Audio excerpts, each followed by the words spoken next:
dan sehat, bersama guru yang hebat, penuh cinta dan bersahabat, mendidik dengan tulus, gunakan 7 jurus. Kenali potensi, kelola emosi, tumbuhkan resiliensi, jaga konsistensi dan jalin koneksi, membangun kolaborasi dan menata situasi. Selamat pagi Bapak Ibu semuanya. Semoga sehat selalu ya. Oke, terima kasih untuk kegiatan hari ini. Kita akan melaksanakan yang namanya praktek baik Bapak Ibu. Praktek baik.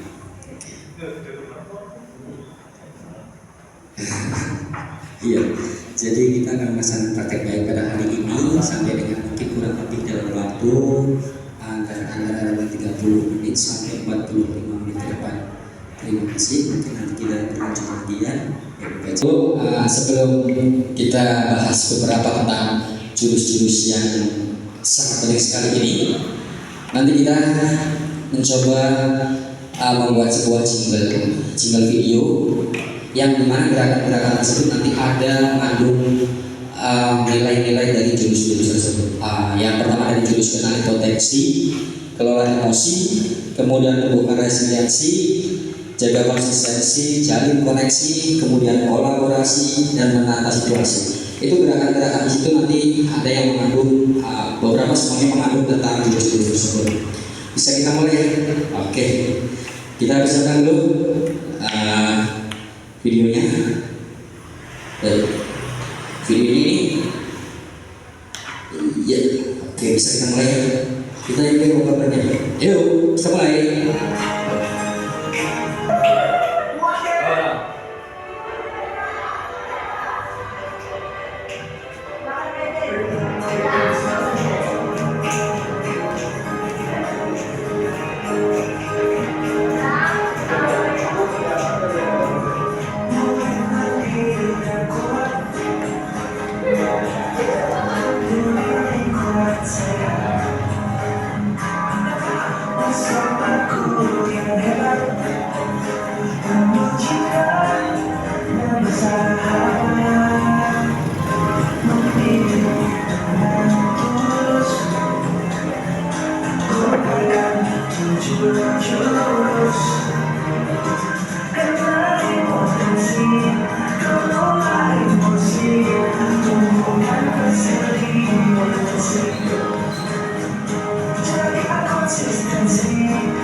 Jurus di kaliber 7 jurus PKD hebat. Yang kemarin lalu kebetulan saya sudah melaksanakan di Solo, yang mana ini adalah hari keempat, minggu keempat, yang merupakan tugas untuk saya melaksanakan berbagi baik dengan Bapak Ibu sekalian tentang 7 jurus PKD hebat. Jadi yang pertama,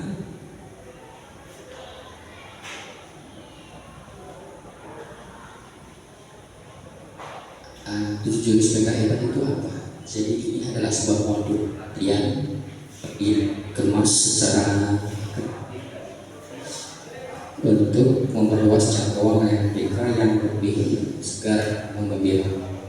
Istilah jurus itu seperti kita tahu, jurus itu sebuah teknik ya, langkah, tips atau kompetensi yang harus dimiliki sesuatu.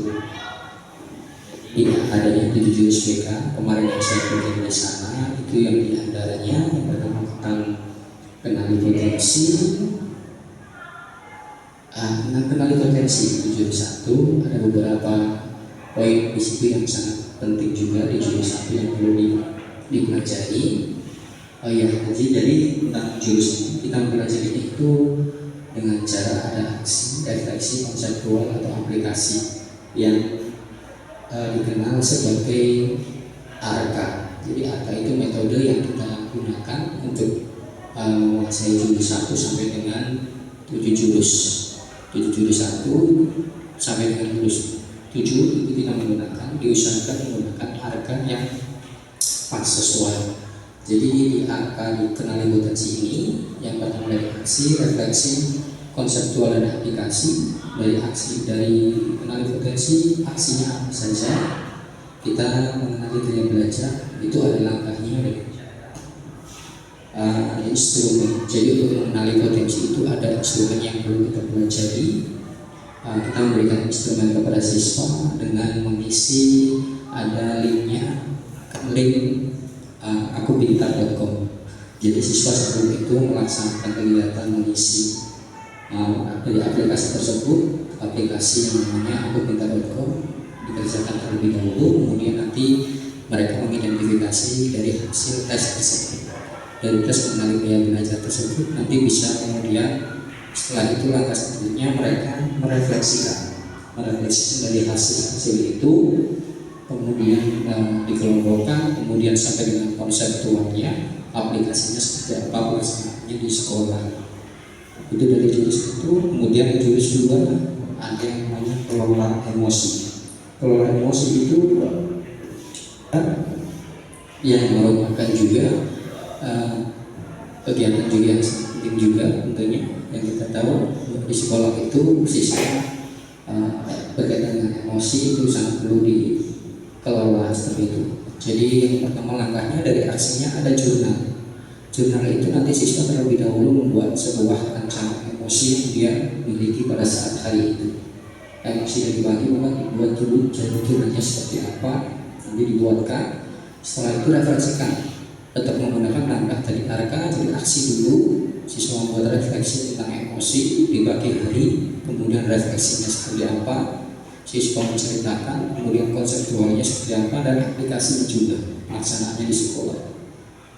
Kemudian yang ketiga, tumbuhkan resiliensi. Tumbuhkan resiliensi itu apa? Jadi ini juga istilah yang baru, sama halnya dengan daya lenting di sini sebutnya. Ya, ini daya lenting juga kalimat yang masih jarang sekali kita dengar. Daya lenting itu adalah kekuatan atau kemampuan untuk kita bertahan dari masalah yang kita hadapi. Oke, kemudian ARKA-nya seperti apa?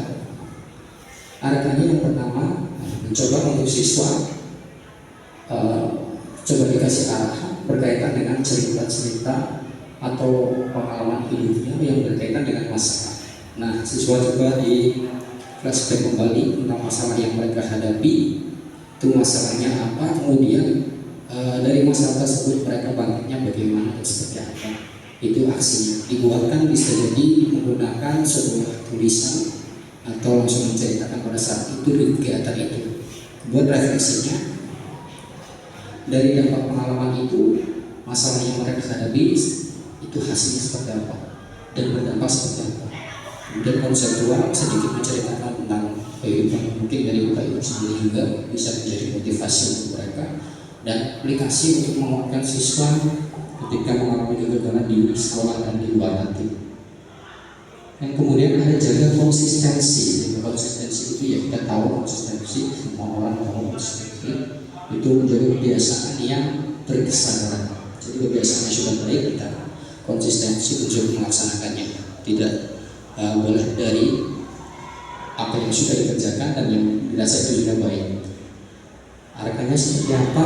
Membangun kebiasaan. Sebagai contoh di sekolah kita sudah melaksanakan kebiasaan yang baik itu seperti sholat berjamaah setiap zuhur dan asar di sekolah kita, yaitu kebiasaan baik kita jaga konsistensi. Kemudian ada membandingkan pengalaman kebiasaan yang baik itu dengan kebiasaan yang tidak baik atau buruk. Konseptual, kemudian aplikasinya di sekolah kita atau di luar negeri setelah dari lulus sekolah. Kemudian selanjutnya jurus koneksi, jurus ke-5. Jadi kita butuh yang namanya empati terutama, karena berkaitan dengan koneksi itu kalau kita tidak yang namanya hubungan kalau kita tidak punya empati, tidak akan berjalan dengan baik. Untuk anak-anak seperti apa? Simulasi menggunakan aktif dan pasif. Mencoba untuk dibuat kelompok terlebih dahulu siswa, mungkin bisa 4 atau lebih. Coba kita arahkan mereka kelompok tersebut untuk berusaha bagaimana menciptakan komunikasi dalam kelompok tersebut dengan baik. Itu. Kemudian dibandingkan ketika mendengarkan pasif dan pasif pada saat di kelompok tersebut. Setelah itu konseptual, ada beberapa yang perlu disampaikan di sana. Dan aplikasinya dapat mengelola masalah menggunakan segitiga restitusi. Jadi ada yang dikenal dengan segitiga restitusi di situ.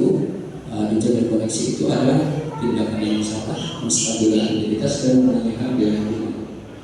Lanjut ke jurus 6, ini kolaborasi. Nah, ini di sini jurus kolaborasi sebenarnya jurus yang perlu kita pelajari sebelum Bapak Ibu dulu.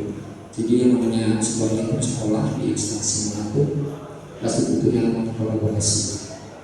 Sebagai contoh BK dan kesesamaan atau dengan balik kelas itu butuh kolaborasi. Yang pertama itu jelas komunikasi juga diperlukan di situ.